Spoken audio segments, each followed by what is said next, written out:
കഴിഞ്ഞ ദിവസം ആര്യൻ്റെ എതിരൊക്കെ അടിച്ച കാർഡുണ്ടല്ലോ, അതൊക്കെ ഞാൻ ഞെട്ടിപ്പോയി. അല്ല അതിനകത്ത് പാൽക്കുപ്പിന്ന് ഒരു ആണിനെ വിളിക്കുക. ഞാൻ ചോദിക്കട്ടെ, ഒരു ആണിനെ എത്ര പേര് വിളിച്ചിട്ടുണ്ട് അങ്ങനെ അവിടെ കളിച്ചോണ്ടിരുന്നപ്പോ? വിളിക്കും. ഞാൻ പറയുന്നത് അത് എന്തിനു വിളിക്കണം?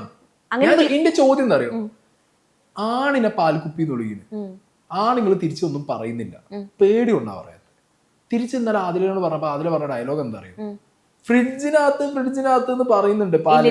ഇവളെന്താ ചോദിച്ചാ, ആദിലെന്താ ചോദിച്ചാ, നോ എന്താ പറഞ്ഞറിയോ, കൃത്യമായിട്ട് ആര്യം പറഞ്ഞത് പാൽക്കുപ്പിന്ന് വിളിച്ചപ്പോ എന്നാ പാല് തരുമെന്ന് ചോദിച്ചു. ഞാൻ പറഞ്ഞ ഇപ്പൊ പാല് തരുമെന്ന് ചോദിച്ചു.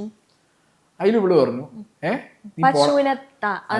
അവിടെ എനിക്ക് അത് കംപ്ലീറ്റ് നിങ്ങൾ കാണണം, ഞാൻ സ്ലോ അടിച്ച് കണ്ട ഒരാളാ. പാൽക്കുപ്പിന്ന് വിളിച്ചു, പാല് വേണമെന്ന് പറഞ്ഞു. അപ്പൊ അനുമോളുടെ വക സെർലാക്ക് തരാം, തിരിച്ച അനുമോള്. അപ്പൊ ഇവൻ പറഞ്ഞു പാല് ഫ്രിഡ്ജിലുണ്ടെന്ന് പറഞ്ഞു. നേരെ ആദില, നിനക്ക് പശുവും പാല് വേണമെന്ന് ചോദിച്ചു. ഇവൻ പറഞ്ഞു എന്തിനു പശുവും പാല്, ഫ്രിഡ്ജിലുണ്ടെന്ന്. അപ്പൊ നിനക്ക് പശുവിന്റെ പാല് വേണ്ടേ, നിനക്ക് എന്ത് പാലാ വേണ്ടേ? അതിൽ നെവിൻ ചിരിച്ചു, നെവിന് കത്തി. ഈ എൻറ്റയർ സീസണിൽ ആദിലയും നോറയും അനുമോളും തമ്മിലുള്ള ലൈവിലെ കോൺവെർസേഷൻ നിങ്ങളുടെ അടുത്ത് കേൾക്കണം. ഫുള്ളി പറഞ്ഞ പോലെ ഡബിൾ മീനിങ്. ആ കോൺവെർസേഷൻ കൊണ്ടാണല്ലോ അവർക്ക് പട്ടായ ഗേൾസ് എന്നുള്ള പേര് വന്നത് തന്നെ. Double meaning.